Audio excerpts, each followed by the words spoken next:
back from our principal. Rumor has it, years ago, he was arrested for indecent exposure, but they had to release him because of lack of evidence. He wore an itsy-bitsy teeny, never mind.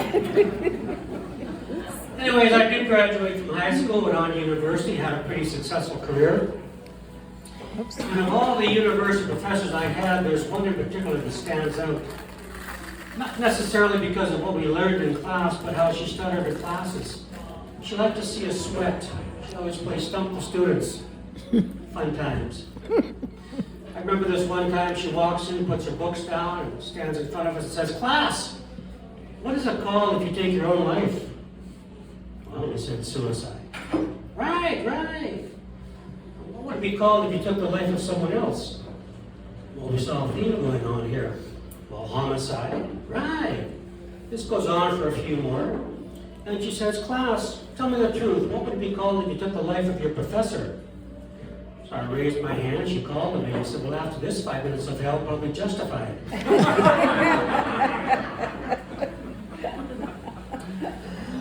Folks, this is just an aside, but have you ever heard of Riverside?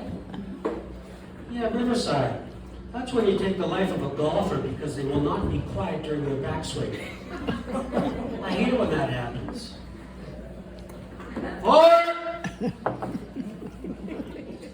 I just turned 65.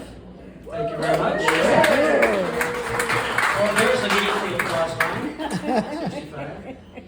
I received lots of cards, lots of letters, good wishes, thank you very much. But I got this one card that brought a tear to my eye, and I know we're not supposed to bring papers up, but I just had to read it to you. I just wanted to get your impression. To whom it may concern, happy 65th birthday. Eat and drink like there's no tomorrow. Dance until you are dead on your feet. You only live once. We hope to see you soon. Wasn't that nice? Isn't that beautiful? I thought so too until I found it was from a local funeral home. Can they do that? Can they recruit on your birthday? What's that all about? Well, I'm very happy to announce that my wife and I are going to be celebrating our 35th wedding anniversary this spring.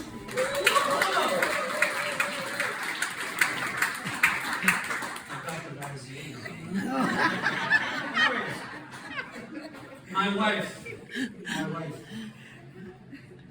she's a shopper. Always has been, loves to shop. In fact, I knew that on our wedding day.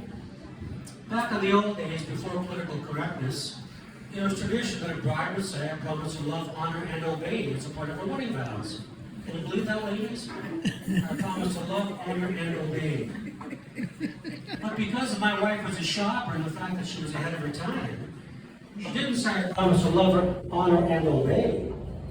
She said, "I promise to love and honor eBay." Cha-ching. Cha-ching. Cha-ching. No, my wife always has a wonderful sense of humor as well. Wonderful sense of humor. Just doesn't hit you between the eyes. It just kind of sneaks up on you from time to time, but it's there. I remember one time a few years ago, I was coming back from an evening out at Beulah's Brothel and Pancake House. Kidding. I don't like pancakes. Anyways, I walked into the house, and there she was sitting on the couch watching television. Well, that's not what got my surprise. What got me going was the fact that she was watching Why Women Kill. And she was taking notes. What's up with that? But you know, thinking back on it, I know exactly where she gets her sense of humor from. She gets her sense of humor from her mother, her mother-in-law, God rest her soul. That lady had a wicked sense of humor. I remember one time we were on a family vacation down in Mexico, and we were sitting on the beach underneath our palapas, drinking our fruity drinks with the umbrellas in them.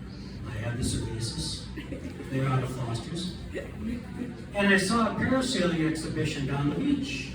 So I said to the group, "You know what, I'm interested in parasailing. It's always been on my bucket list. I'm going to check it out." So I did. A few minutes later, I came back, and my mother-in-law said, well? I said, not bad, $50 American. She said, how much one way? My treat. I'll even pay for the gas in the boat. My mother-in-law. I think she thought I needed a friend one time because she bought me a dog for my birthday.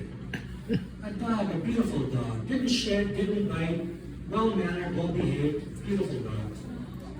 The only problem is every time I took it for a walk, it disappeared on me. Every time.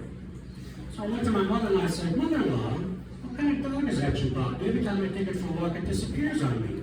And she giggled and she said, Billy, that is a Labra abracadabra doodle. I said, a Labra what? She said, a Labra abracadabra doodle. I said, cool. It was cool. So I called it Pete. So I took my pet Pete and went for a walk. Anyways, before I let you go, I just have some unfinished business. Going back to my principal. Apparently, he died of suspicious circumstances. And so the police in their investigation decided to call some folks in. So they called me in. Can you believe it? Little Billy.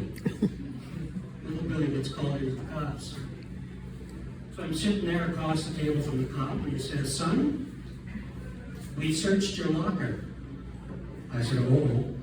He said, yeah, we found a case of Visine in your locker. I said, oh. He said, based on that circumstantial evidence, we're going to have to hold you for further questioning. Is there anything I can get you? I said, yeah, I wouldn't mind a 6-pack of Foster's. He said, sorry, son, no beer, but I could offer you some candy. Thanks so much.